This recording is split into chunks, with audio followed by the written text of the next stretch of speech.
Boa noite, Prof. Gil, tudo bem? Meu nome é Fernanda Jank e eu vou falar um pouco sobre centeses.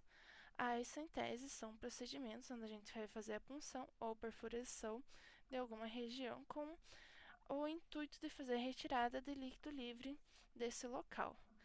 A gente vai ter a abdominocentese, a cistocentese, a toracocentese. Na toracocentese, a gente vai ter a toracocentese de efusão pleural e de efusão pericárdica.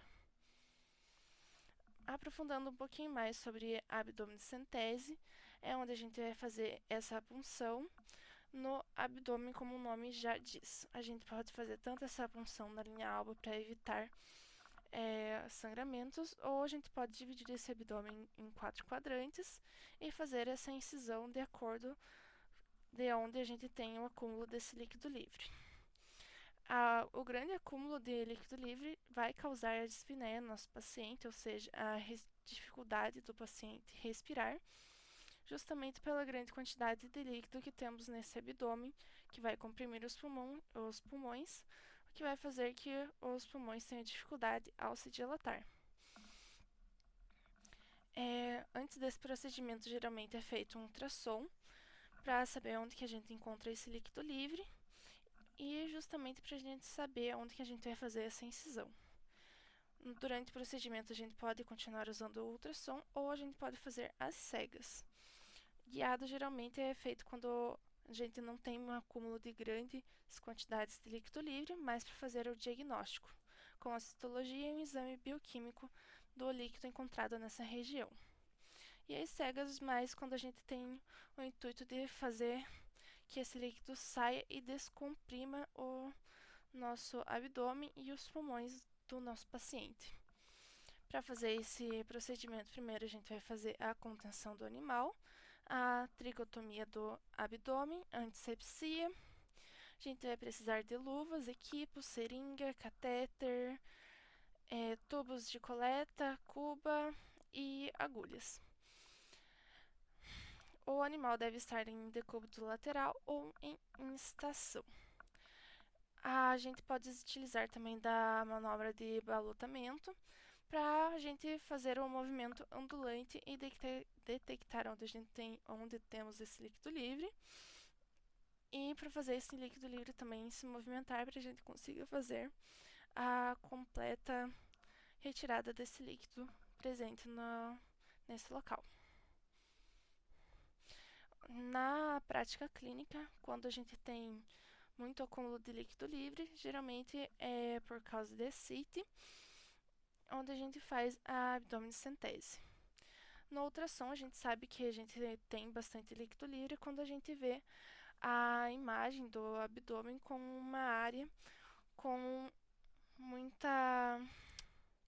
uma área preta, uma área muito escura, que quer dizer que a gente tem líquido livre. O que vai fazer que tenha muita dificuldade quando a gente vai ver as demais estruturas ou os demais órgãos.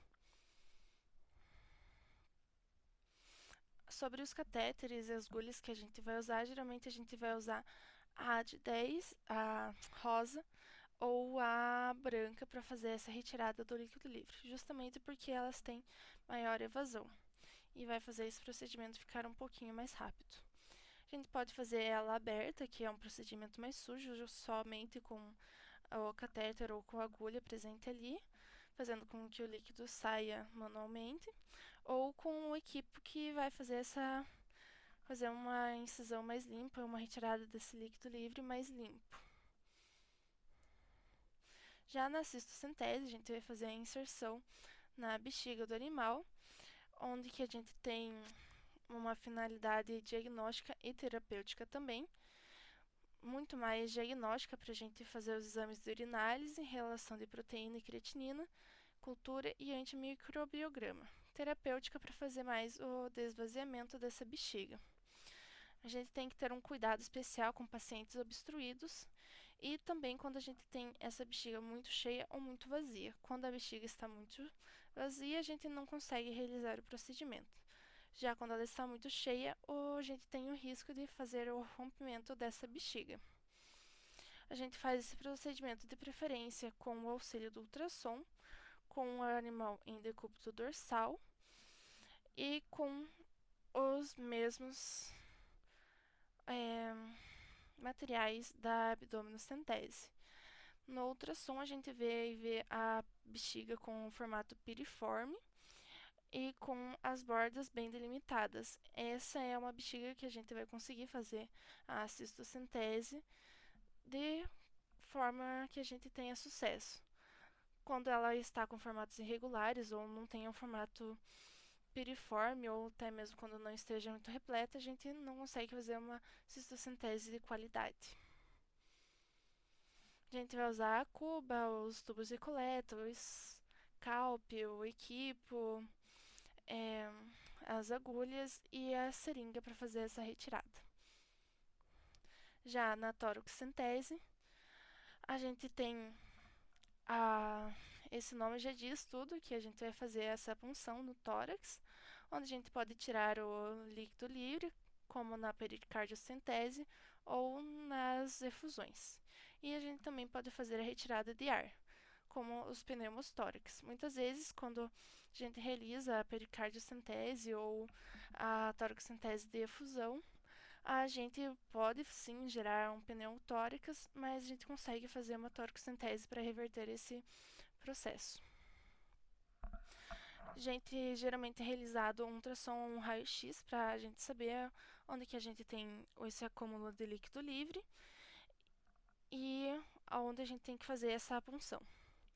No ultrassom, a gente consegue ver as características desse líquido já para preparar o nosso material que vai ser mais adequado para a gente fazer a retirada desse líquido livre. O animal vai estar em decúbito external ou lateral. A gente vai fazer a contenção do animal, a tricotomia, a antisepsia, a gente vai precisar de luvas estéreis para esse procedimento em específico. A agulha sempre deve estar cranial à costela. Devemos tomar muito cuidado com a pressão negativa para não causar justamente o pneumotórax.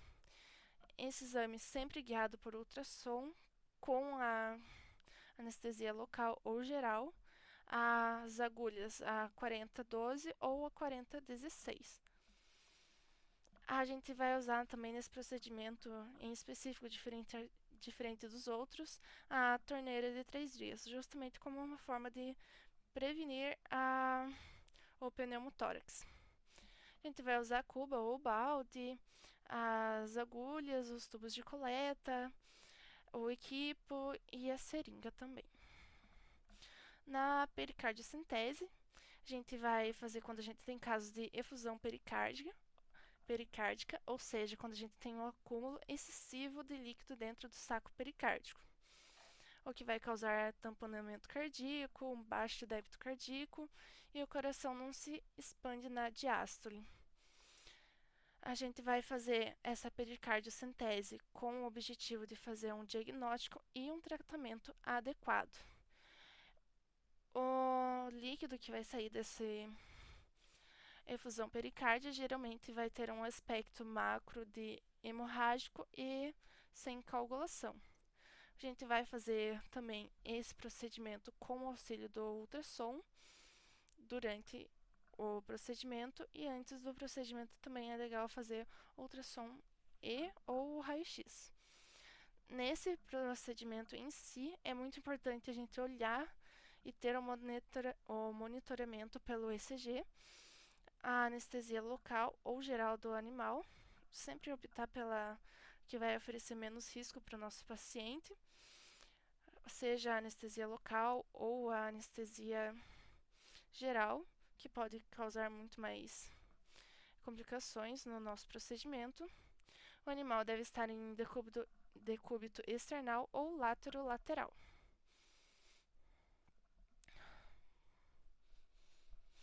Os materiais a gente vai usar os mesmos da toracocentese que a gente viu anteriormente. No ultrassom a gente vai conseguir ver claramente esse acúmulo de líquido em volta do coração no saco pericárdico e a gente vai conseguir ver claramente que o coração não está conseguindo fazer a sua expansão corretamente. Já na toracocentese de efusão pleural, a gente vai fazer anestesia local. O nosso paciente vai estar em decúbito lateral direito ou esquerdo.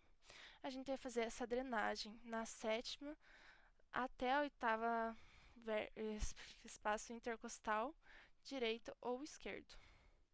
Na análise laboratorial, a gente vai ver se o líquido é um transudato modificado, um exudato, um quilotórax. A gente vai ver também a coloração, se é um rosado, se é um âmbar, se é um cítrino. Vai depender muito do que está causando essa efusão pleural. Essa efusão pleural é o acúmulo de líquido livre na pleura.